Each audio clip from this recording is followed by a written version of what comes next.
Persatuan Peguam Muslim mohon kebenaran mencelah. Terdapat beberapa pandangan berbeza berhubung keputusan yang di-Pertuan Agong Al-Sultan Abdullah Riayatuddin Al-Mustafa Billah Shah yang tidak memperkenankan permohonan pelaksanaan darurat oleh Tan Sri Muhyiddin Yassin.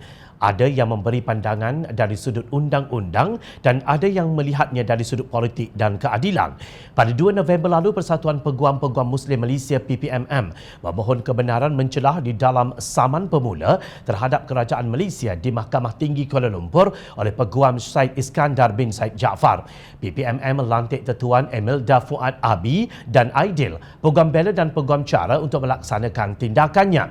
Menurut laporan yang tular pada 30 Oktober lalu, Peguam Syed Iskandar Syed Jaafar telah memfailkan satu saman pemula terhadap kerajaan Malaysia di Mahkamah Tinggi Kuala Lumpur yang antara lain memohon sesuatu penentuan. Kurungan A sama ada yang di-Pertuan Agong mempunyai budi bicara penuh tidak mengisytiharkan darurat walaupun setelah dinasihati oleh Perdana Menteri atau Jemaah Menteri Persekutuan, dan kurungan B pindaan kepada perkara 150 dengan menambah sub perkara kurungan 8 dan kurungan 9 bercanggah dengan struktur asas Perlembagaan Persekutuan.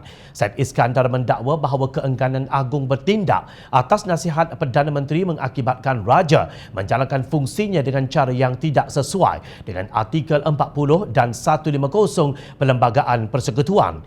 Saya benar-benar percaya bahawa penentuan mengenai pertanyaan-pertanyaan di atas oleh Mahkamah Terhormat ini penting untuk menegakkan kedaulatan undang-undang dan Perlembagaan Persekutuan, katanya seperti dipetik. Bagaimanapun, PPMM berpendapat guaman tersebut memberi impak yang besar kepada kedudukan yang di-Pertuan Agong di sisi Perlembagaan Persekutuan, khususnya berkaitan keupayaan yang di-Pertuan Agong untuk menolak nasihat Perdana Menteri berdasarkan perkara 150 Perlembagaan Persekutuan dan sama ada tindakan yang di-Pertuan Agong dalam kapasiti rasmi baginda boleh dicabar di mahkamah atau sebaliknya.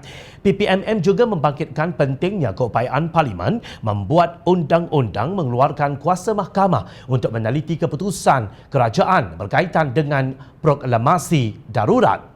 Hal ini akan menjelaskan lagi konsep pemisahan kuasa antara eksekutif, legislatif dan kehakiman yang mana uniknya di Malaysia, yang di-Pertuan Agong juga berfungsi sebagai salah satu elemen tunjang bagi semak dan imbang di dalam konsep pemisahan kuasa di Malaysia. Yang di-Pertuan Agong pula telah mengambil inisiatif aktif berbincang isu yang melibatkan negara ini dengan baginda Raja-Raja Melayu yang lain, kata PPMM dalam satu kenyataan. PPMM berpendapat dan percaya pihaknya mempunyai kepentingan atau lokus untuk mencelah di dalam guaman ini, khususnya dalam perkara-perkara yang berkaitan dengan Raja-Raja Melayu dan agama Islam.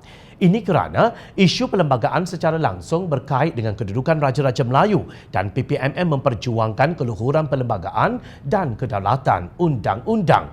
Menurut PPMM, setelah permohonan difailkan, Mahkamah akan mendengar permohonan tersebut dan akan membuat keputusan sama ada membenarkan atau tidak untuknya mencelah dan seterusnya sama ada PPMM boleh berpartisipasi di dalam guaman tersebut.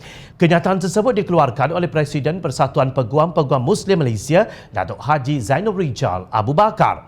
Dari sudut politik pula, percubaan untuk mengisytiharkan darurat itu adalah untuk menggantung Parlimen kerana Muhyiddin didakwa bimbang akan tentangan terhadap Belanjawan 2021 yang akan dibentangkan esok 6 November 2020.